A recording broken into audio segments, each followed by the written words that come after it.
Hello friends, आज हम यहाँ पर बात करेंगे स्टैटिक के कोरिलेशन एंड रिग्रेशन से रिलेटेड क्वेश्चंस को। बहुत ही इम्पॉर्टेंट टॉपिक है आज का।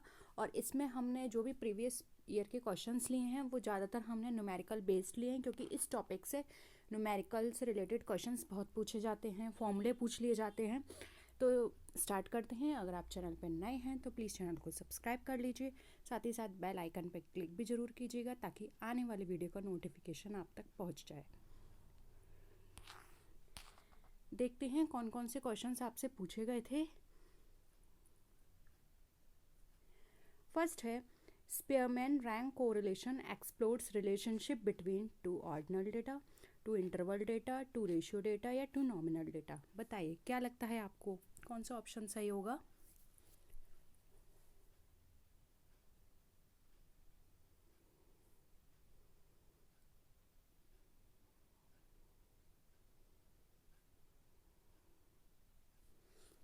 देखिए, जब भी हम रैंक कोरिलेशन की बात करते हैं, रैंक कोरिलेशन ऑफ कॉफिशिएंट की, तो ये हमेशा रिलेशनशिप बताता है ऑर्डिनल डेटा के रूप में, क्योंकि यहाँ पर हम जो भी हमारा डेटा है उसको हम मैथमेटिकली अरेंज नहीं कर सकते हैं। तो यहाँ पर क्या होता है, उस डेटा को रैंक दे दी जाती है। तो इसमें क्या होता है, हम जो भी रैंक दी है उसको हम डिवाइड करते हैं जो भी हमारी वैल्यूज़ है उसमें, और फिर हम वहाँ पर उसका कोरिलेशन निकालते हैं। जैसे कि आप फॉर्मूला अगर लिखना चाहें तो लिख सकते हैं, क्योंकि अगर कभी रैंक से रिलेटेड कोई क्वेश्चन आया या फॉर्मूला भी आपसे पूछा गया तो आपको पता हो। तो देखिए, इसको डिनोट करते हैं इस तरह से, RS 1 6 समेशन। समेशन होता है जो भी आपको डेटा हुआ है उसको आपने सम अप कर दिया, ठीक है।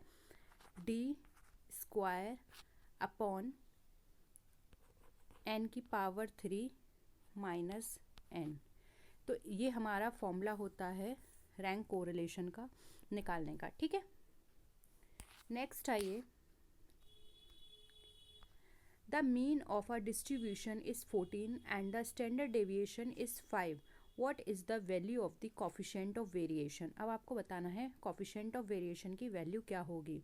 16.4%, 35.71%, 70% या फिर 280%। बताइए।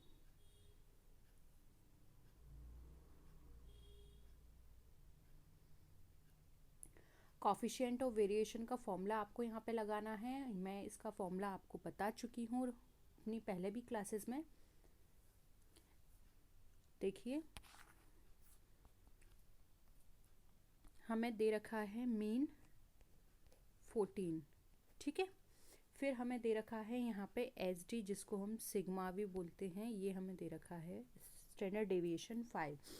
अब कॉफिशिएंट ऑफ वेरिएशन का फॉर्मूला लगा दीजिए। तो ये क्या होता है, सिग्मा अपॉन मीन इंटू 100। तो सिग्मा हमें 5 है, स्टैंडर्ड मीन हमें 14 है, मल्टीप्लाई बाय 100। अब इस वैल्यू को पुट करके आप आंसर निकाल लीजिए।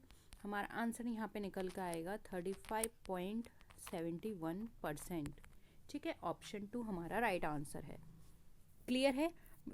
इस क्वेश्चन में कुछ भी ऐसा नहीं था, बस आपको जो वैल्यूज़ दी थी उसमें फॉर्मूला में पुट करके और उसको सॉल्व करना था, ठीक है। तो सबके फॉर्मूले आप अच्छे से याद कर लीजिए।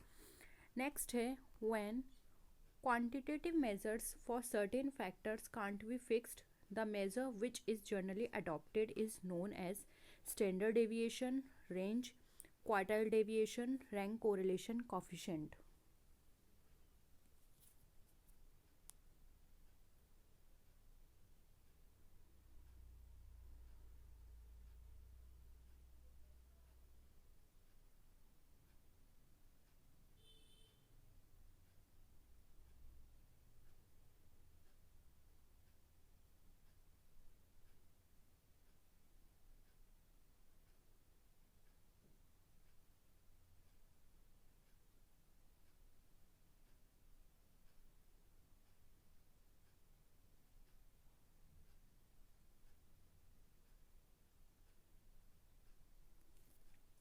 क्या होगा, देखिए यहाँ पे पूछा है जब हम क्वांटिटेटिव मेजर्स यूज़ करते हैं सर्टेन फैक्टर्स में, तो वहाँ पे जनरली हमें क्या अडॉप्ट करना होता है। तो देखिए, क्वांटिटेटिव मेजर की बात की जाती है जिसमें जो कुछ फैक्टर्स हैं वो डिटरमाइन नहीं होते, तो वहाँ पे रैंक कोरिलेशन यूज़ किया जाता है। क्योंकि रैंक कोरिलेशन क्या होता है, उसको हम मैथमेटिकली अरेंज नहीं कर सकते हैं वहाँ पे डेटा को। तो जो कॉफिशिएंट होता है वो हमें पावर डायरेक्शन बताता है टू वेरिएबल्स की इन अ पॉजिटिव और अ नेगेटिव वे।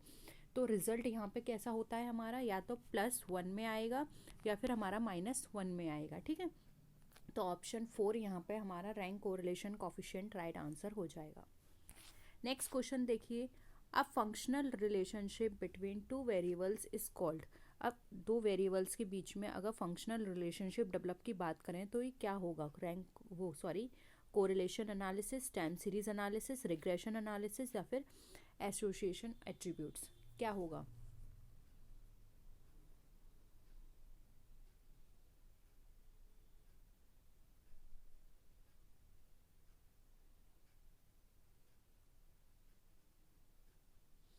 देखिए, फंक्शनल रिलेशनशिप की बात की गई है, तो फंक्शनल रिलेशनशिप जब भी दो वेरिएबल्स के बीच में होता है तो उसको हम कोरिलेशन बोलते हैं। कोरिलेशन मेजर एक ऐसा मेजर होता है जो कि डिपेंडेंस होता है और जो दो वेरिएबल्स के बीच में रिलेशनशिप बताता है।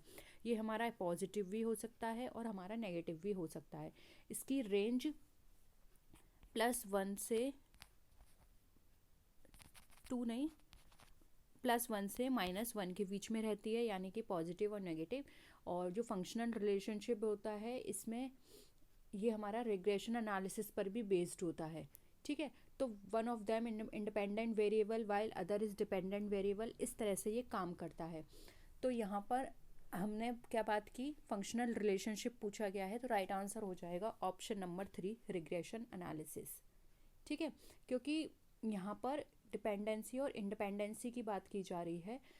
एक इंडिपेंडेंट वेरिएबल है और दूसरा हमारा डिपेंडेंट वेरिएबल है, तो वो हमारा होता है हमारा रिग्रेशन एनालिसिस में। तो राइट आंसर हो जाएगा हमारा ऑप्शन नंबर 3। नेक्स्ट है, the relationship between correlation coefficient and coefficient of determination can be expressed as follows. बताइए। Coefficient of determination is the squares of correlation coefficient. Coefficient of determination is the square root of correlation coefficient. Both are equal या फिर both are unrelated.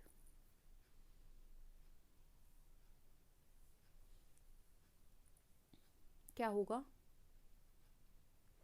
देखो, कुछ चीज़ें तो correlation की आपकी समझ में आ गई हैं कि कोरिलेशन हमारे क्या बताता है, दो वेरिएबल्स के बीच में रिलेशनशिप डेवलप करता है। ये नेगेटिव भी हो सकता है, पॉजिटिव भी हो सकता है। और correlation coefficient and coefficient of determination की बात करें तो ये square root of correlation coefficient होता है, इसलिए ऑप्शन 2 हमारा राइट आंसर हो जाएगा।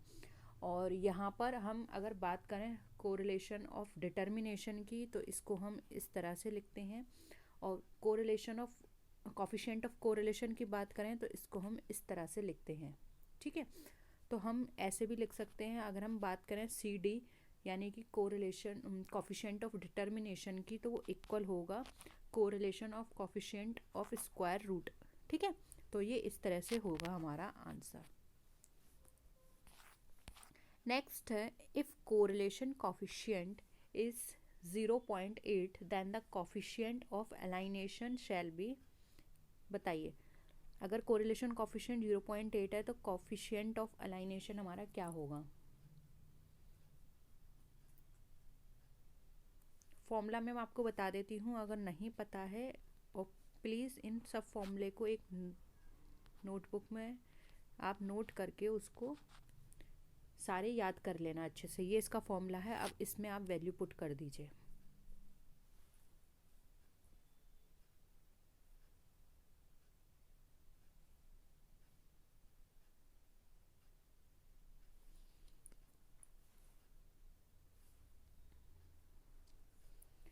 देखो, सॉल्व करते हैं, यहीं पे सॉल्व कर लेते हैं क्योंकि ब्लैंक शीट नहीं है। फॉर्मूला तो आप सबने लिख लिया होगा, डायरेक्ट मैं आपको बता देती हूँ कि हमें निकालना है। हमें दे रखा था 1 R² हमारा कितना है 0.8। ठीक है, तो हम ऐसे भी लिख सकते हैं √1 माइनस 8 का स्क्वायर कितना होता है 0.64। ठीक है, अब 1 में से 64 माइनस करेंगे तो हमारे पास कितना आ जाएगा, 0.36।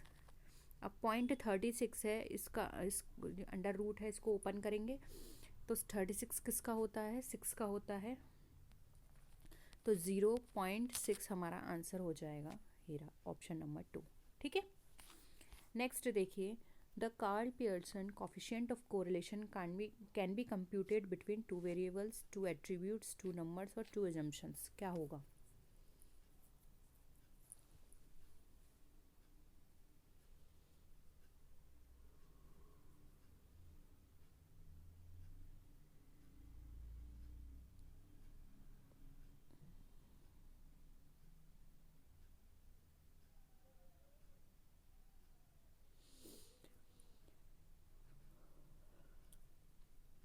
देखिए यहाँ पे राइट आंसर हो जाएगा ऑप्शन नंबर 1। अब इसको थोड़ा सा समझ लेते हैं। जो Karl Pearson coefficient of correlation होता है वो हमें डिपेंडेंस की डिग्री देता है और यहाँ पर हमारे टू वेरिएबल्स के बीच में ये रिलेशनशिप डेवलप करता है।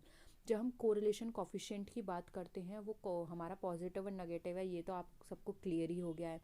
अब यहाँ पे इसका जो फॉर्मूला है वो एग्ज़ाम में भी पूछा जाता है, तो आप अगर उसको चाहें तो नोट कर सकते हैं। देखिए, R equal to summation X Y upon N multiply sigma X multiply sigma Y, ये इसका हो जाएगा। ठीक है, तो यहाँ पे राइट आंसर हो, ये हमारा ऑप्शन हो जाएगा, तो राइट आंसर है ऑप्शन नंबर 1। नेक्स्ट देखिए, regression analysis is a measure of degree and direction of relationship, degree of association, cause and effect relationship, या फिर नन ऑफ दीज। बताइए, रिग्रेशन हमें क्या बताता है? रिग्रेशन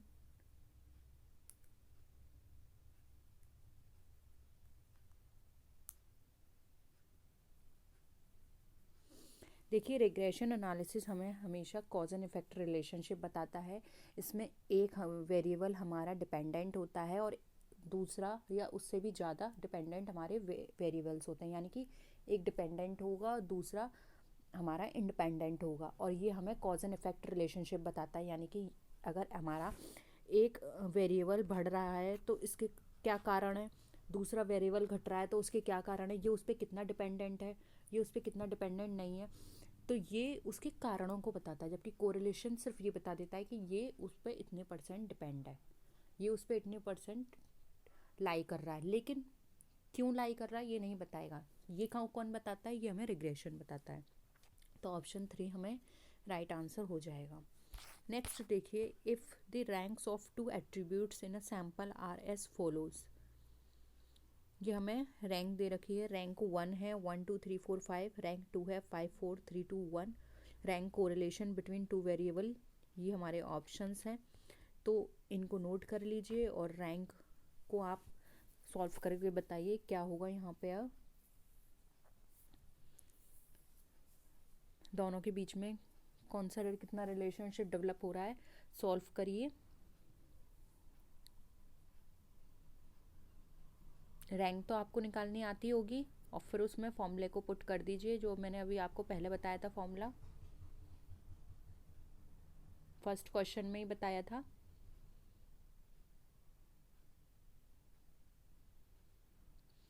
देखो साथ में करते हैं, शायद आप में से किसी का हो गया होगा, क्योंकि ज़्यादा टफ नहीं है ये। देखिए, R1 एंड R2। R1 कितना था? 1 2 3 4 5।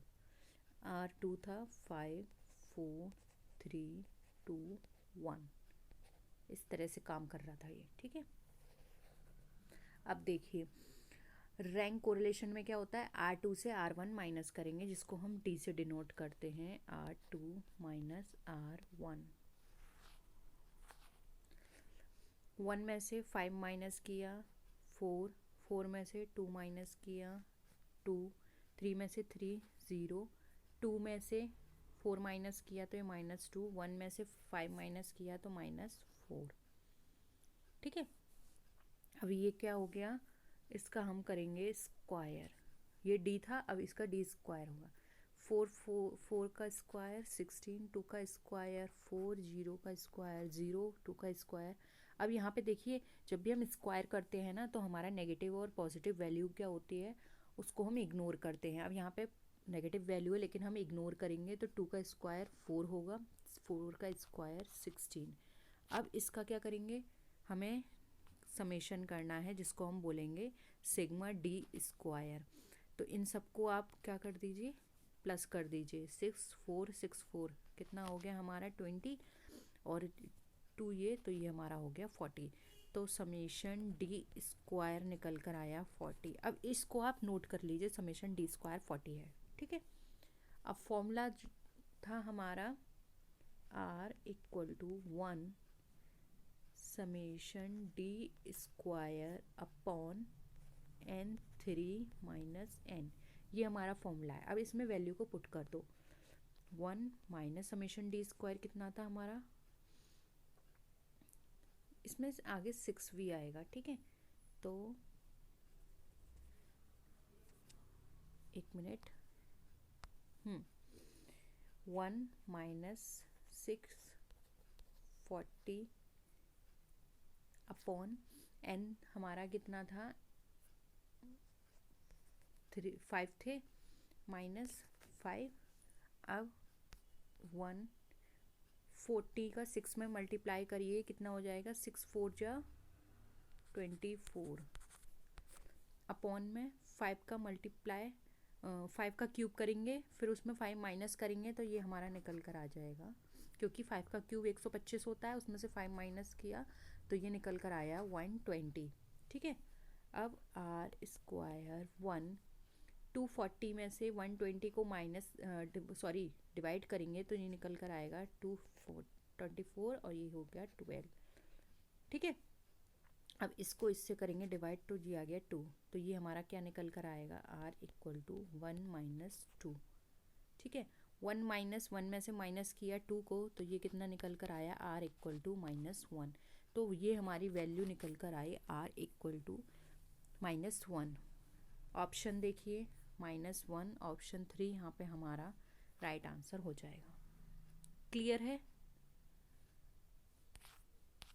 नेक्स्ट आइए, if both the regression coefficient of two series are negative, then the coefficient of correlation should be positive, negative, 0 या none of these। क्या होगा,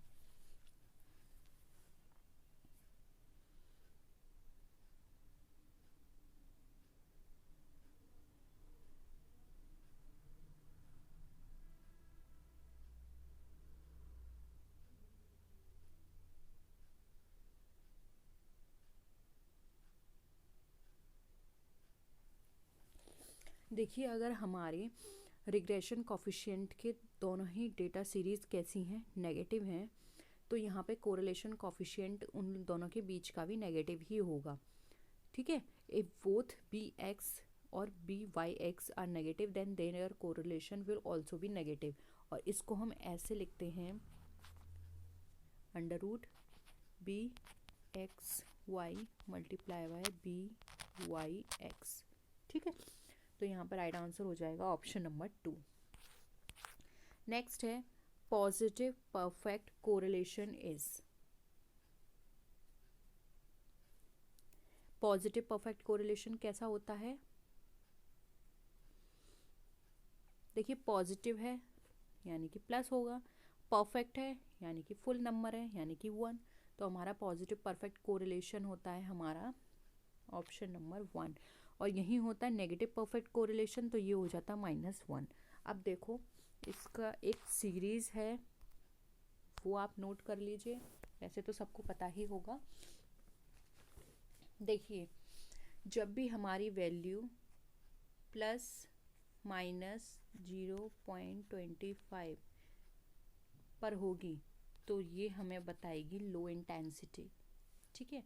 और जब भी हमारी -0.25 से वैल्यू हमारी -0.75 के बीच में होगी, तो ये बताएगी हमें मीडियम इंटेंसिटी। और जब प्लस 25 से प्लस 75 के बीच में होगी तो ये भी हमें मीडियम इंटेंसिटी बताएगी, लेकिन पॉजिटिव। ठीक है। और जब हमारी वैल्यू हो जाएगी -75 से -99 के बीच में, तो ये हमें बताएगी हाई इंटेंसिटी लेकिन नेगेटिव। ठीक है, नेगेटिव हाई इंटेंसिटी। और जब +75 से +0.99 के बीच में वैल्यू आएगी तो ये भी हमें हाई इंटेंसिटी बताएगी लेकिन पॉजिटिव। तो ये हमारी नेगेटिव है, ये भी हमारी नेगेटिव है, ये वाली हमारी पॉजिटिव है, ये वाली हमारी पॉजिटिव है। तो इस तरह से सारी चीज़ें हमारी चलती हैं। ठीक है। अगेन रैंक का एक क्वेश्चन है, ये आप वैल्यू पुट कर लीजिए अपने नोटबुक में, फिर इसको सॉल्व करिए। फॉर्मूला आपको लगाना है रैंक का सॉल्व करके।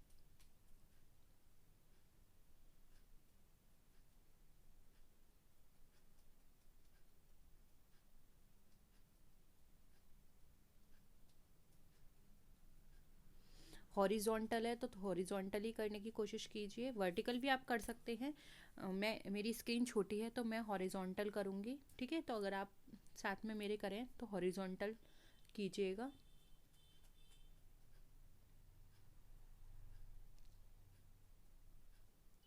नोट कर लिया?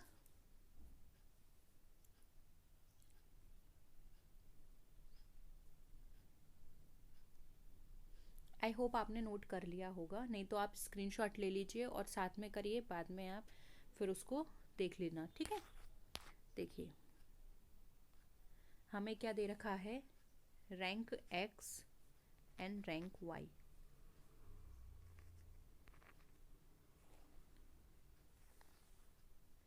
रैंक एक्स पहले है 3, 5, 3, 4, 8,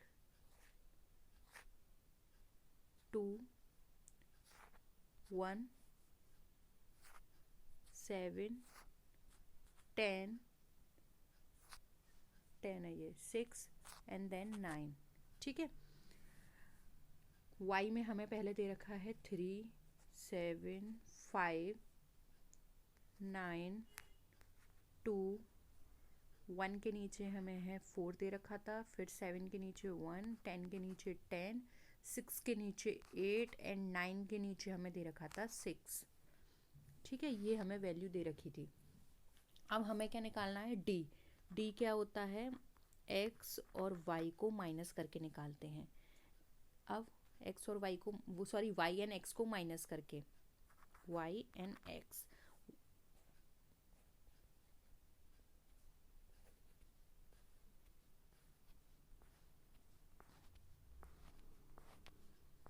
चलिए माइनस करिए।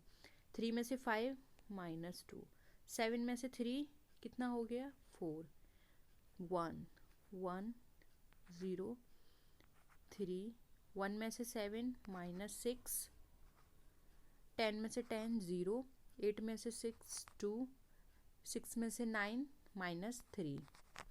अब इसका स्क्वायर कर दीजिए। अगेन नंबर को हम यहाँ इग्नोर करते हैं, पॉजिटिव है या नेगेटिव।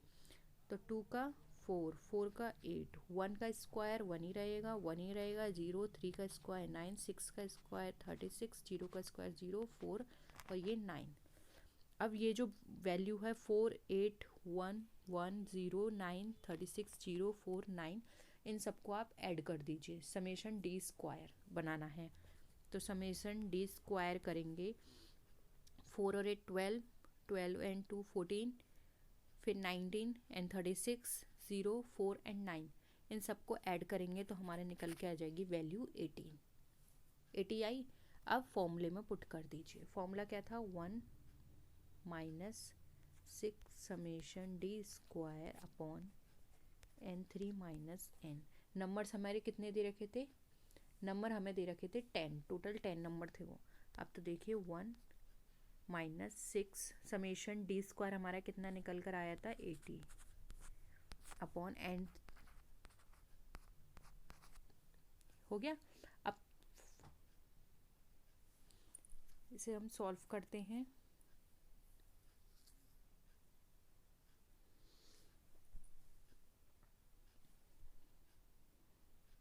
करिए सॉल्व।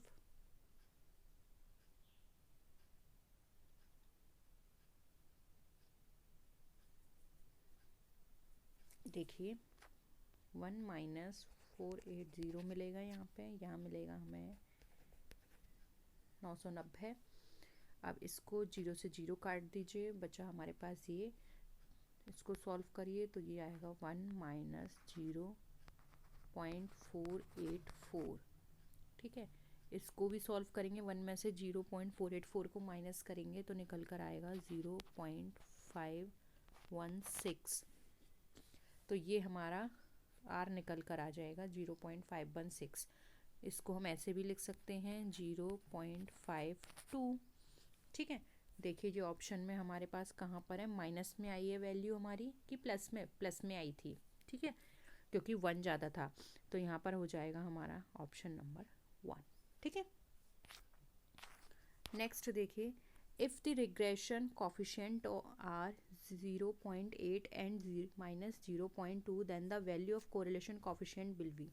आंसर करिए, साथ में ही करते हैं, सिंपल है। देखिए फॉर्मूला क्या होता है, फॉर्मूला बता देती हूँ, फिर आप पुट कर दीजिएगा।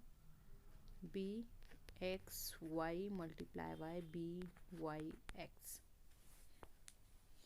तो ऐसे हम लिखेंगे अंडर रूट में -0.8 मल्टीप्लाई बाय -0.2। 82 मल्टीप्लाई करेंगे 6, माइनस माइनस प्लस हो जाएगा तो ये हो जाएगा हमारा प्लस 16। अब ये अंडर रूट हटाएंगे तो ये निकल कर आ जाएगा हमारा -0.4। ठीक है, तो राइट आंसर हो जाएगा हमारा -0.41। क्लियर है। नेक्स्ट है, the word regression in statics was first used by बाउले, कार्ल पियर्सन, रॉबर्ट्स या गैल्टन। किसने दिया था रिग्रेशन वर्ल्ड स्टैटिक्स में सबसे पहले? ये दिया था सर फ्रांसिस गैल्टन ने। ठीक है, तो ऑप्शन डी यहाँ पे राइट आंसर हो जाएगा। तो राइट आंसर हो जाएगा यहाँ पे ऑप्शन नंबर डी। तो यही थे आज के क्वेश्चंस। होप आपको सारे क्वेश्चंस क्लियर हुए होंगे। किसी भी तरह का डाउट हो तो नीचे कमेंट सेक्शन में बता सकते हैं। तो नेक्स्ट वीडियो में मिलेंगे, तब तक के लिए टेक केयर, बाय बाय।